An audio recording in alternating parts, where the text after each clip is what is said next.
All right. Let's go to the soft sit in Genesee. I already got one, but there was one in the digital form. Yes. In digital form. Yep. This came from Tim. It's whatever you had requested that. Deputy Mays. Deputy Gaza. Gaza. Sky, you can. And I watched this alter. I apologize, I feel like I might. And Mr. Sigsby, can you state your name? Robert Sigsby, Executor Beneficiary Trust. All right, thank you. Okay, we are here today on a PCC. I know that there have been some discovery going back and forth. Last time, actually, we were scheduled for an exam and one of the police witnesses had an injury and couldn't be in court. That's what my notes state, and so we set it for a probable cause conference for today. We're back today. I am hoping that both parties are going to tell me that we're ready to set this for exam again and that there are no further issues. Yeah, so Your Honor, to start, regarding the discovery, I have just provided Mr. Sigsby with a flash drive that should have all of the requested discovery on it. There is a proof of service given to Mr. Sigsby, and I asked if I could approach to give one to the court for the case file.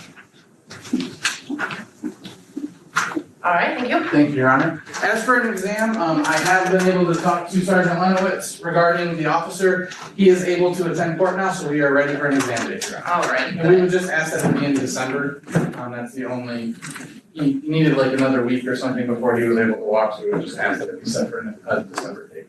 Mr. Sigsby? Well, I'm gonna need more time. Yeah. Oh.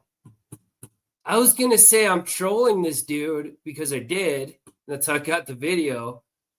But now I realize I actually have his other court case downloaded. I didn't realize it was the same guy. Because I'm gonna need time for this FOIA. To the Treasury of the United States, I request you for your W-9 and the court's EIN number, according to 26 U.S.C. 6903. And I think I feel I need to submit to the IRS a 3949A form on what's happening here. So I'm gonna need to see a copy of your W-9. Can you say that on the record, please? I will, but I'm waiting for you to finish. Thank you, that is elegant, thank you kindly. And, I'm looking for a dismissal for this frivolous cause under 12B of the Federal Rules of Civil Procedures. All of them, all 7, are being violated right here on its face. So I'm gonna need to request your W-9 and the court's EIN number. This is a taxable event. And I need to submit a 3949 to the IRS. I need time to send to a FOIA to the Treasury of the United States under 26 U.S.C. 6903 for the record, to be reserved on the record, to correct the record. How about one day? Okay, all right, so your request for a W-9 or an EIN for me, that request is denied. That's not necessary nor relevant. No, I don't even know if I have an EIN. I don't think that I do. You do. No, don't interrupt me, please remember. I apologize. I don't know, the court might have one because court actually has employees, but I don't have employees, so I don't have one. But either way, the request is denied. It is not relevant to this case and it is not necessary. And frankly, it's not anything that you need, really. You probably wouldn't, Java. But maybe Leslie and Lynn and Legal Fiction might. Just kidding. Any situation involved in this case. The request for dismissal is also denied.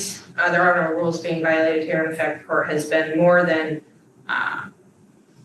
lenient with you, Mr. Sigsby, on your requests and different things that you stated and filed and everything. And so that request for the dismissal is denied. Rules of federal civil procedure don't even apply in this hearing. And so, those rules are irrelevant. I encourage you, though I'm not giving you legal advice in any way, I encourage you to focus on the Michigan court rules that apply to this hearing.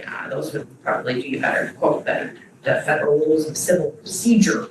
Oh, as far as a FOIA to the federal government, I'm not waiting on a FOIA to the federal government. I don't even know how long that would take, and I do not believe it is relevant because, again, you're talking about tax issues and things like that.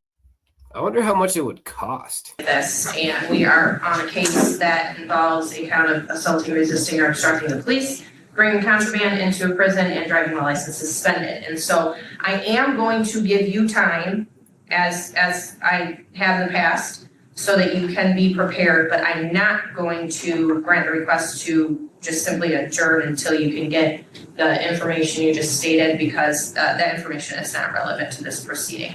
So here is what I am looking at in regards to a date. I want.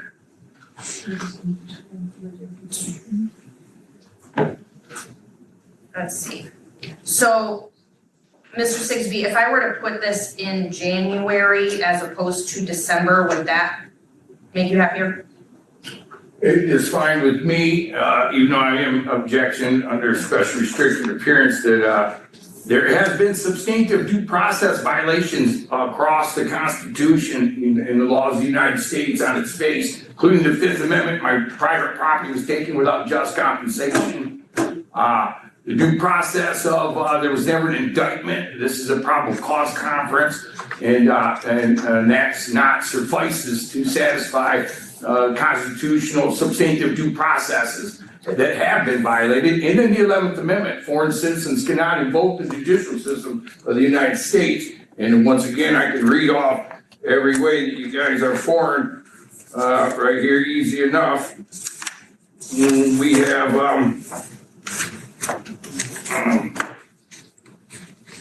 so we're looking at under 4J, Federal Rule of Civil Procedures, all courts, jurisdictions, and immunities fall under foreign state 22 USC 92, 12 through 13, foreign relationships.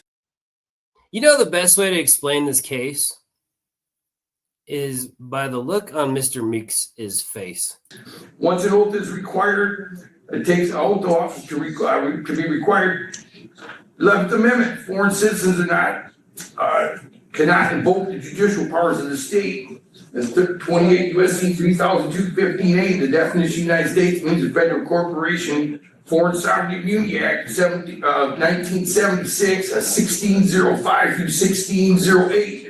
The government is liable for violating the sovereign people's rights. Oh, you're right, legal fiction. However, I think there's something about compensation for seizure under the Fifth Amendment, but shit, now I gotta look it up. And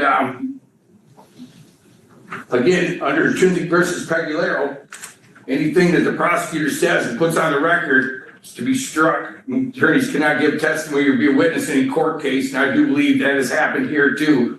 So we have mass violations of the Constitution and the laws of the United States. And I'm going to need to see your foreign agent registration supplements and your filings with the Attorney General of the United States. I gave you the judicial notice, and no one, not the clerk, not the judge, not the prosecutor, not the false impersonating prosecutor, has showed me a shred of anything. This is false impersonation of a government actor under 18 USC 912.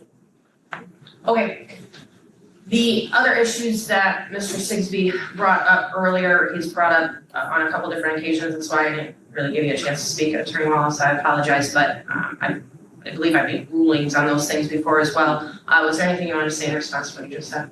No, Your Honor. I think that this has been discussed on the record multiple times. I think every time that we've been on the record in this case, I think the people's position has been made clear on their statements. All right, thank you. And so I will say one more time, there have been no due process violations in this case that I have seen or that have come to my attention. There is no requirement for an indictment in this case. That's not how this process works in the state of Michigan. We don't do indictments. They do a warrant and complaint that is reviewed by the judge and then signed by a judge, and then it goes to the arraignment phase, and then it goes to the probable cause phase, and then it goes to the exam phase, and then it goes to the trial phase in circuit court if it gets past the preliminary examination. But we do need to have that preliminary examination. We are going to have that preliminary examination in January. When we get to the preliminary examination date, I will, the request for the other documentation is denied as well. Again, completely irrelevant to this case. I'm not going to entertain those type of requests. And I do want to tell you, Mr. Sixby, when we come back for the exam date, I am not going to entertain a restatement of the arguments that were made today. So if you want to make a new argument about new issues, I'll allow you to do that, but we're not going to go over these things again. We're not going to talk about EIN numbers and all this other stuff that you talked about. We're not going to do that, just like we're not going to go over this stuff because I have already addressed the other motions that were filed. So we're not rehashing things. We simply do not have the time to do that. We need to get this exam done. So I am looking at, I believe,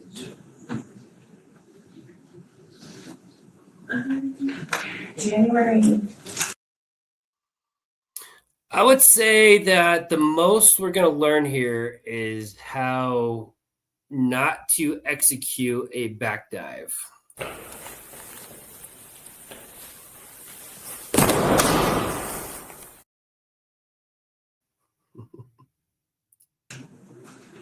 Yeah. All right.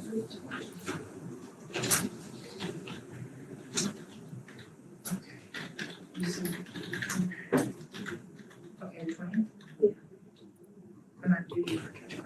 Oh, In the morning. forgot about That's that. net. How would everyone feel about January 20th at 1:00 p.m.? Well, I'm objecting to any kind of court date, obviously. I'll note your objection. I know you will. I know Are you you free on will. January 20th at 1:00? Elegant would work. Yeah, can I get that in writing? That works for the people. Okay, so we will set this for preliminary examination and we will get you a written notice today before you leave, Mr. Sixby. January 20th, 2026, if you can believe it, at 1:00 p.m.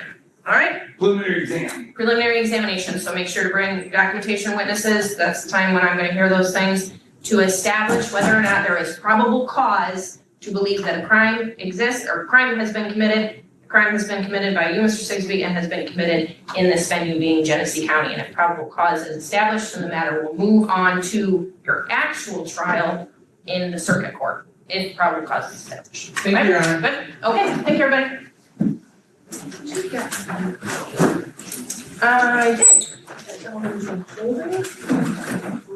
I understand it, I'm just gonna give it back to you.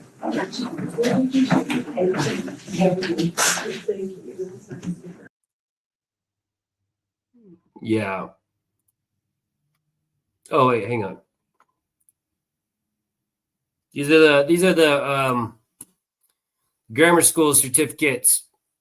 This is the one for my wife from the 12th of Never, from the Consul General of the Morris Nation LLC.